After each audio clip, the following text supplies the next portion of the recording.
بسم اللہ الرحمن الرحیم سورۃ الحجر 14واں پارہ آیت نمبر 10 سے لے کر 19 تک کا ترجمہ یہ ہے۔ وَلَقَدْ أَرْسَلْنَا مِن قَبْلِكَ فِي شِيَعِ الْأَوَّلِينَ، تحقیق ہم نے آپ سے پہلے سابقہ جماعتوں میں بھی رسول بھیجے۔ وَمَا يَأْتِيهِم مِّن رَّسُولٍ إِلَّا كَانُوا بِهِ يَسْتَهْزِئُونَ، ان کے پاس کوئی رسول نہیں آتے تھے مگر وہ ان کا مذاق اڑاتے۔ كَذَلِكَ نَسْلُكُهُ فِي قُلُوبِ الْمُجْرِمِينَ، اسی طرح ہم مجرم لوگوں کے دلوں میں اس استہزاء کو ڈال دیتے ہیں۔ لا يؤمنون به، یہ اس پر ایمان نہیں لاتے۔ وقد خلت سنت الاولین، اور پہلے لوگوں سے دستور یہی چلا آ رہا ہے۔ وَلَوْ فَتَحْنَا عَلَيْهِمْ بَابًا مِّنَ السَّمَاءِ، اگر ہم ان کے لیے آسمان کی طرف کوئی دروازہ کھول دیں، فَظَلُّوا فِيهِ يَعْرُجُونَ، اور وہ سارا دن اس میں چڑھتے رہیں۔ لَقَالُوا إِنَّمَا سُكِّرَتْ أَبْصَارُنَا، تو یہ یوں کہیں گے ہماری نگاہوں کو بند کر دیا گیا، نظر بندی ہو گئی۔ بل نحن قوم مسحورون، بلکہ یوں کہیں گے ہم پر تو جادو ہو گیا۔ وَلَقَدْ جَعَلْنَا فِي السَّمَاءِ بُرُوجًا، ہم نے آسمان میں برج بنائے ہیں۔ وَزَيَّنَّاهَا لِلنَّاظِرِينَ، اور ہم نے دیکھنے والوں کے لیے انہیں خوبصورت بنا دیا۔ وَحَفِظْنَاهَا مِن كُلِّ شَيْطَانٍ رَّجِيمٍ، اور ہم نے آسمان کی ہر شیطان مردود سے حفاظت کی۔ إِلَّا مَنِ اسْتَرَقَ السَّمْعَ، سوائے اس کے جس نے کوئی سنی ہوئی بات چوری کر لی۔ فَأَتْبَعَهُ شِهَابٌ مُّبِينٌ، تو اسے ایک انگارہ چمکتا ہوا اس کا پیچھا کرتا ہے۔ وَالْأَرْضَ مَدَدْنَاهَا، اور زمین کو ہم نے بچھایا اور اس میں پہاڑوں کو گاڑ دیا۔ وَأَنبَتْنَا فِيهَا مِن كُلِّ شَيْءٍ، اور ہم نے زمین سے ہر چیز کو اگایا، موزون ایک اندازے کے مطابق۔ یہ ہمارے سامنے چند آیات آئیں، اس میں سب سے پہلی بات تو یہ ہے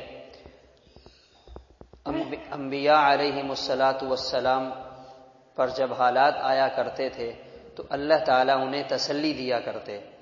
حضور پاک صلی اللہ علیہ وسلم پر بھی حالات آئے تو اللہ تعالیٰ نے آپ کو بھی تسلی دی ہے کہ یہ آپ کا مذاق اڑانے والے صرف آپ کے ساتھ ایسا نہیں کر رہے، یہ ہر نبی کے ساتھ ایسا ہوا ہے۔ ہر زمانے میں وَمَا يَأْتِيهِم مِّن رَّسُولٍ إِلَّا كَانُوا بِهِ يَسْتَهْزِئُونَ، جب بھی کوئی رسول لوگوں کو آ کر اللہ کا پیغام سناتے، لوگ ان کا مذاق اڑایا کرتے تھے۔ حضرت نوح علیہ السلام جب کشتی تیار کر رہے تھے تو کہنے لگے کل تک تو نبی بنے ہوئے تھے اور آج مستری بن گئے، آج نیا کام شروع کر دیا۔ کوئی کہتا یہ میرے ہاں چلا لینا، کوئی کہتا پانی تو ہے نہیں، کشتی کہاں چلاؤ گے۔ تو یوں انبیاء کا مذاق اڑایا جاتا تھا۔ اور ہمارے زمانے میں چونکہ نبوت کا سلسلہ مکمل ہو گیا تو انبیاء کی سنتوں کا مذاق اڑایا جاتا ہے، نبی کی سنتوں کو ہلکا سمجھا جاتا ہے۔ تو یہ بڑی ہی فکر مند ہونے والی بات ہے کہ انسان دین کے معاملے میں کسی سنت کا، دین کی کسی بات کا مذاق نہ اڑائے۔ ہاں اگر عمل کرنے میں سستی ہو رہی ہے، کوتاہی ہو رہی ہے، اسے اپنی کمزوری سمجھے مگر اس کا مذاق نہ اڑائے۔ اور فرمایا یہ پہلے لوگوں سے دستور چلا آ رہا ہے، اور پھر اللہ تعالیٰ ایک وقت تک مجرموں کو مہلت دیتے ہیں، اگر وہ سدھر جائیں تو ٹھیک ہے، ورنہ پھر اللہ تعالیٰ ان کی ہلاکت کا فیصلہ فرما دیتے ہیں۔ پھر ان کی طرف سے ایک مطالبہ یہ تھا کہ فرشتے آسمان سے آ جائیں اور ہم ان کو دیکھ لیں، تب ہمیں یقین آئے گا۔ فرمایا اگر ہم ان کے لیے آسمان میں ایک دروازہ بھی کھول دیں اور ان کا آنا جانا شروع ہو جائے، ایک کافروں کی ٹیم جا رہی ہے، آسمان کا نظارہ کر کے آ رہی ہے، پھر وہ نیچے آ گئی، پھر دوسری ٹیم چلی گئی، سارا دن ایسے ہی چکر لگاتے رہے، آتے جاتے رہے، تو اس کے بعد اصولاً تو ان کو مان لینا چاہیے کہ اتنا اوپر تک چلے گئے، اتنا کچھ دیکھ لیا۔ اللہ تعالیٰ فرماتے ہیں اس کے بعد بھی یہ یوں کہیں گے ہماری نظر بندی ہو گئی ہے، ہم پر کسی نے جادو کر دیا ہے۔ تو یعنی پھر بھی ماننے کے لیے تیار نہیں ہوں گے. ضد، عناد، ہٹ درمی اور طبیعت کے اندر سختی اتنی زیادہ ہے کہ اتنی بڑی بات دیکھنے کے بعد بھی یہ ماننے کے لیے تیار نہیں ہوں گے. پھر اللہ تعالیٰ نے اپنی قدرت کی نشانیوں کا تذکرہ فرمایا. آسمان میں اللہ تعالیٰ نے برج پیدا کیے ہیں. برج، ہمارے ہاں بعض اخبارات میں یہ برج لکھا ہوا آتا ہے کہ آج کا دن آپ کا کیسا رہے گا اور آپ کا برج کہاں پہنچا ہے. تو اس قسم کی باتیں لوگ معلوم کرتے ہیں. تو یاد رکھنا چاہیے یہ ساری کی ساری سراسر غیر شرعی باتیں ہیں. اس کی شریعت میں کوئی حقیقت نہیں ہے. اور جو کسی کاہن یا نجومی کی بات پر یقین کرے گا، آپ صلی اللہ علیہ وسلم نے فرمایا فقد کفر بما انزل علی محمد، اس نے اس بات کا انکار کر دیا جو آپ صلی اللہ علیہ وسلم پر نازل ہوئی ہے. تو یہ سب لوگوں کی بنائی ہوئی باتیں ہیں کہ آپ کا برج ایسے ہے، آپ کا ہفتہ یوں گزرے گا، آپ کا آنے والا سال یوں گزرے گا، اور آپ کا ستارہ ایسی گردش میں چل رہا ہے. یہ سب ایسے ہی ہوائی باتیں ہوتی ہیں. اس کا ہمارے دین اور ہماری شریعت سے کوئی تعلق نہیں ہے، اور ہمارے دین نے سختی سے ہمیں منع کیا ہے. ایسے لوگوں کے پاس جانے کی بھی ضرورت نہیں ہے. تو نجومی ہیں، فال نکالنے والے ہیں، آپ کو دکھائیں گے لکیریں دیکھ کر کہ آپ کی قسمت کہاں تک پہنچی ہے، سو رہی ہے، جاگ رہی ہے. تو ہمیں ان چکروں میں نہیں پڑنا چاہیے. یہ جو برج کا لفظ یہاں آیا ہے، علماء فرماتے ہیں یہ آسمان میں اللہ تعالیٰ نے ستاروں کی منزلیں مقرر کی ہیں، یا یہ بڑے بڑے ستاروں کا نام ہے بروج، اور یہ آسمان میں ایک اللہ کا بنایا ہوا مستحکم نظام ہے. دیکھنے والوں کے لیے خوبصورت نظر آتا ہے. گاؤں دیہاتوں میں جہاں پہ روشنی نہیں ہوتی، رات کے وقت جب ستارے نکلتے ہیں تو ایک آسمان پر خوبصورت منظر قائم ہوتا ہے. اور فرمایا ہم نے اس آسمانی نظام کی شیطانوں سے حفاظت کی ہے. پہلے یہ شیاطین جایا کرتے تھے، فرشتوں کے ساتھ بیٹھتے، فرشتوں کو اللہ تعالیٰ زمین کے نظام کی ذمہ داریاں دے کر بھیجتے، تو وہ آپس میں جب بات چیت کرتے یہ بھی سن لیتے. پھر زمین پر آ کر نجومیوں کو بتاتے، پھر نجومی آگے لوگوں کو بتاتے. اس سے لوگوں کا یقین بن جاتا کہ ان کو تو سب کچھ پتہ ہے.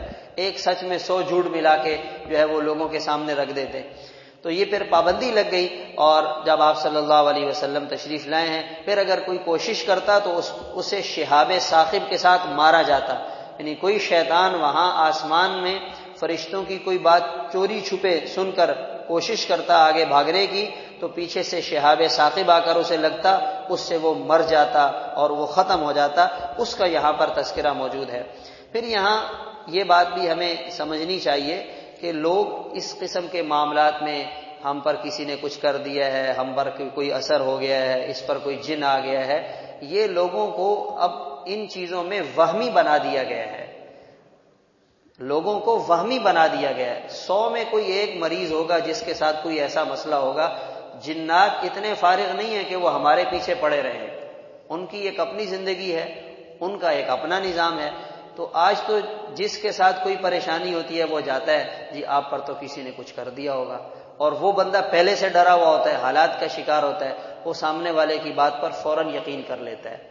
آج کے اس ماحول میں جنات ہمیں نقصان نہیں پہنچا رہے. آج اگر ہم اپنا جائزہ لینا، ہمارے گھر کے ماحول میں کوئی دن ایسا گزرتا ہے جس میں ہم اللہ کی نافرمانی نہ کرتے ہوں. ہمارے گھروں میں کوئی رات ایسی گزرتی ہے جس میں کوئی گناہ نہ ہوتا ہو. ہمارے گھر کے اندر جب گھر میں گناہ موجود ہیں تو پھر جنات کو آنے کی ضرورت ہی نہیں ہے، کسی کو کچھ کرنے کی ضرورت نہیں ہے. یہ جو گناہ ہیں یہ خود شیاطین کو بلاتے ہیں، آ جاؤ آ جاؤ آ جاؤ، ادھر اللہ کی رحمت نہیں ہے، ادھر ہم اپنا ڈیرا لگائیں گے، ادھر ہم اپنا بسیرا کریں گے، تم بھی آ جاؤ. تو پھر کسی کو کچھ کرنے کی ضرورت نہیں ہے. اپنی انفرادی زندگی کو دیکھ لیں، ہم اپنی انفرادی زندگی میں کتنے گناہ کرتے ہیں. یہ گناہ شیاطین کو ہم پر مسلط کر دیتے ہیں، کسی کو کچھ کرنے کی ضرورت نہیں ہوتی. میاں بیوی میں لڑائی ہو جاتی، کہتے ہیں کسی نے کچھ کر دیا ہوگا، شوہر کو کسی نے کچھ پلا دیا، بیوی کو کسی نے کچھ پلا دیا. پلایا کسی نے کچھ نہیں ہے. وہ جو نکاح کی تقریب میں، ولیمے کی تقریب میں جی بھر کے اللہ کی بغاوت ہوئی تھی نا، وہ جو ڈھول باجے بجے تھے یہ اس کی نحوست ہے، کسی نے کچھ بھی نہیں کیا، لیکن اس طرف ہمارا ذہن جاتا ہی نہیں ہے۔ تو ہمیں ان معاملات میں اللہ کی ذات پر یقین رکھنا چاہیے۔ نفع نقصان اللہ کے حکم کے ساتھ ہے، اللہ کے حکم کے بغیر کوئی کسی کا کچھ نہیں بگاڑ سکتا۔ اگر ہمیں کوئی چیز نقصان پہنچا رہی ہے تو وہ ہمارے گناہ ہیں، وہ ہمارے گناہ ہیں، اللہ کی جو نافرمانی ہے، اس سے توبہ طائب ہوں گے تو انشاءاللہ اللہ تعالی ہماری اس زندگی کو بھی آسان بنائیں گے۔ اللہ تعالی عمل کی توفیق عطا فرمائے۔